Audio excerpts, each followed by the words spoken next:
Ladies and gentlemen, here we go, moving to our next match at East versus West. Brought to you by ESN in association with the Beard Struggle. And we are staying in the men's light heavyweight division for two incredible pullers to collide head-to-head on the right arm. First of all, I'd like you to welcome this man back to East versus West. He hails from and is representing Latvia and is a multiple Latvian national, EAF European and WAF champion of the world. Ladies and gentlemen, welcome the MF chef, Panzer Sandris Sedis.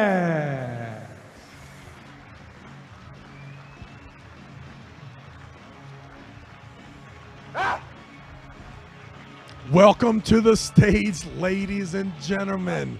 One of the most technical, most balanced, one of the most beautiful silhouettes at the table you can ask for. Hailing from the country of Latvia, a wealth of arm wrestling experience at his helm.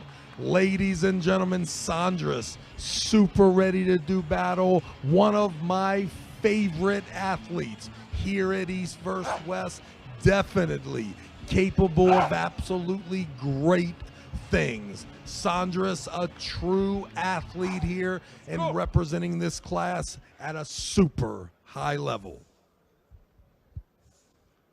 And making his return to East versus West, his opponent is a violent and aggressive man at the arm wrestling table. Raise it up and rip off the roof for Ibragim Sagov!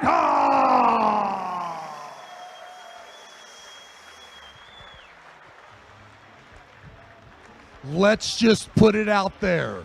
If you choose to rock the beard with no mustache, you are different.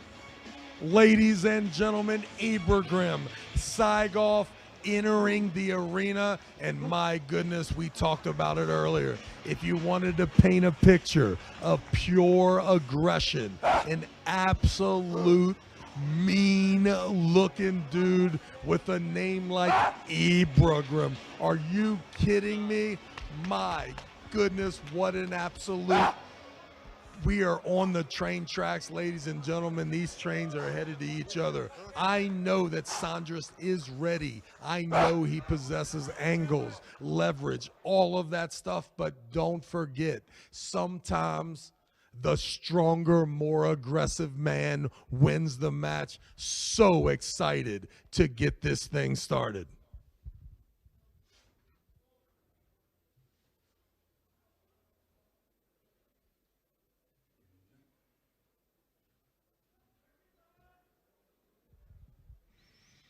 First and foremost, even now, once Sandris sets into that table, you can see the head size.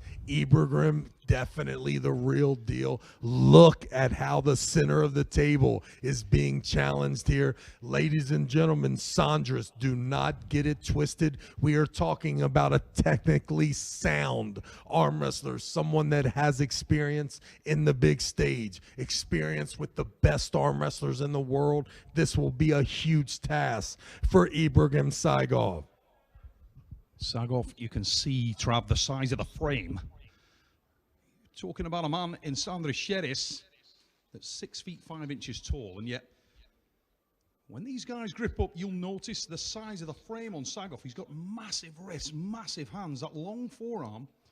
He does not look in any way outsized. I do note the posture, though. The posture, all the weight on the right foot, leaning forward. You see the tall Sandris under the table. Look at the center being dominated by Ibragim.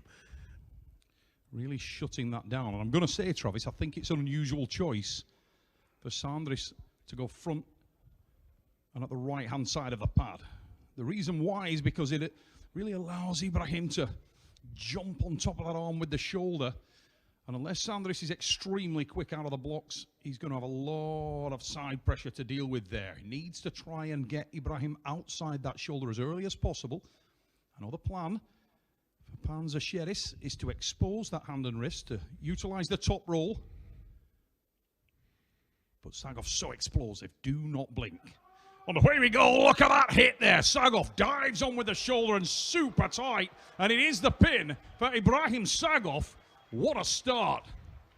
And you mentioned it too, the starting on the right side of the table, maybe a little turned in, you can get away with here. Maybe we'll see now. We know the wealth of knowledge that Sandris has in his corner here. We'll see if you're the only one stressing there. Also, it was clear to me that Sandris did not want to fight that in the hook. We know that when he decides to, he can be different. He can set up a little bit, but maybe wants to get that angle straightened up just a little bit. I'm with you. You can do it by inverting your hand a little bit, or you can do it the classical way, taking that elbow, sliding it up to that left-hand corner, making the referee turn him, because that was pretty dominant. Then you saw how comfortable, once he set it, he was able to let Sandris resist. That would really cinch it in, and then a big surge. Ibragim, very, very interesting first round, dominating fashion. Let's see if Sandris can do something to slow this down. Ibragim, one of those guys that's just naturally powerful. This guy looks like a real throwback. Looks like he's just crawled out of a cave. He's such a powerfully built athlete. And Sandris Sedis, more professional, more polished in his approach. He's moved the elbow now a little bit over to the left. Sort of halfway house, gone around the middle. And I've been there too. Sometimes that corner's a little too close in the kitchen here. You'd like to start a little bit in the middle. The most important part is he has chosen to take in the left side of the pad. Now, the problem with this, if this thing gets turned in now, we're super in there. You see a little bit of Sandris testing there, seeing if the angle has the ability. Once you jam up into that left side, more of the hand gets exposed around your hand, a little harder to take the hand. You got to pick one or the other. Do you block the inside power, or do you set up and try to go around the athlete? We can see Sandris testing to see if he can still top roll from being on that left side. My goodness. Sandris carved a lot more round now, though. Didn't contest it in the hook the first time, but certainly is doing this time. Talking about the shoulder contact, and that was really smart from Sandris.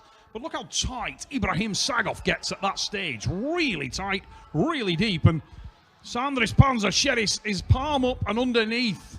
And there is some hope here, Neil. There is some hope for Sandris here. Even though you see him go down, this is 2 times that we've seen Sandris attempt to outside hit and then realize that we're in this hook match. In my opinion, this round 3, we're going to see Sandris attack the hook as well. Still may not be the best decision to make when it comes to winning, but to me, it's the only decision that can be made. You know what I'd do, Travis? To be honest, if I was in Sandris Sedis' shoes right now, I would.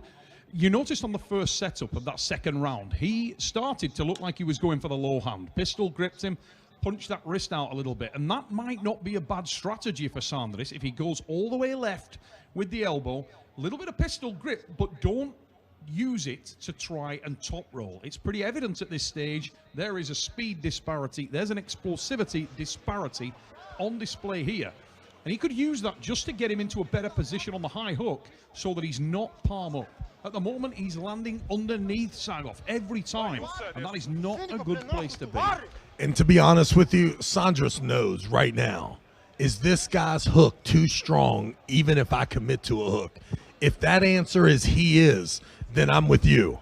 I'm dropping that hand. I'm masking it from here on out, digging that palm in there and running from this guy as much as I can. However, if I think that if I muscle up, I may have something for this guy inside, I just can't make it such a deficit by me trying to pull him outside. I'm Sandris's coach. I'm telling him that I have the confidence that he can 100% dig inside, stop the match, and turn this into an absolute war. Inside, if I'm Sandris, I'm finding out if this guy can beat me in a hook when I know that's the only place we can go. One of the realities of arm wrestling is that if you set for the hook, if you look to set the hook early in the match, you will have a solid level of strength. However, if you look for the top roll and you put into the hook, it is a very different story. And I feel like at this stage, we've not seen Sandris Sedis commit to the hook. He's been looking for the top roll and has been put into the hook. That is not good. He needs to be on the A side. He needs to get Sagov outside that shoulder. Here we go. Do not blink, ladies and gentlemen. Sagov in blue. Sedis in red. ESN sponsor East versus West Joe in association with Gold Star Coffee and the Beard Struggle. Ready. Here we go, once again, Sedis dives in there, but a lot better position than he's been in the previous 2 rounds. No doubt about it, Neil. He may lose here, but he can leave knowing that we all wanted this to happen right here, and he looks to me like he's still got a chance. The shoulder's so close to the hand. If I'm Sandris, maybe push into that a little bit. There's got to be a call there. That's how you can get out of this, Sandris. Dig! And there's the attack!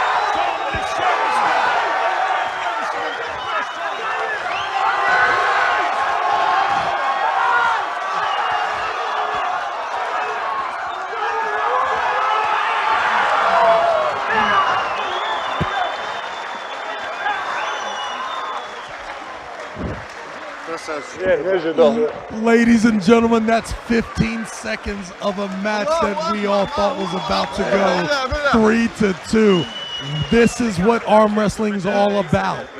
Just like Mike Tyson said, everyone has this grand plan on taking the hand, showing off your technique. Once you get punched in the mouth, which is what happened to Sandris here today, the first 2 rounds, it was to find out, can I top roll the guy? Can I block the side pressure angle from the guy? The first 2 answers were no. The third question that we had, Sandris, what if you stand up tall? What if you attack him with the same ferocity inside? And my goodness, a 15 seconds of absolute glory there. Never could you get swept and someone be as proud to represent themselves as Sandris. What an absolute great outing for both of these young men, but make no mistake about it, in this class, Ibragim is the real deal. Coach Ray will be with the champ here. Let's see what he has to say. I'm here with the winner, Ibragim Sagov, one more time. What a crazy last round. How do you feel? Как ты себя чувствуешь сейчас? Я устал, но я счастлив. Честно говоря, не ожидал, что Сандris такой сильный. Думал, если зайду в свое движение, я его сразу задавлю. Но оказалось очень сильный. Ему большое уважение. И хотелось передать привет, да, своей республике Ингушетии. Ассаламу алейкум. Кавказ, Кавказ. Аллаху акбар. Еще хотел бы попросить у Энгина. Энги, чисто моя просьба. Тебе большое уважение. Я тебя очень сильно люблю, уважаю, ценю все то, что ты делаешь. Хотелось бы у тебя попросить, чтобы следующий тест ты пригласил бы моего друга Баркинхоева Адама. Могу за него вручиться, он показывает очень зрелищные поединки. Thank you. Аллаху акбар. Окей, да. Не отходи от меня.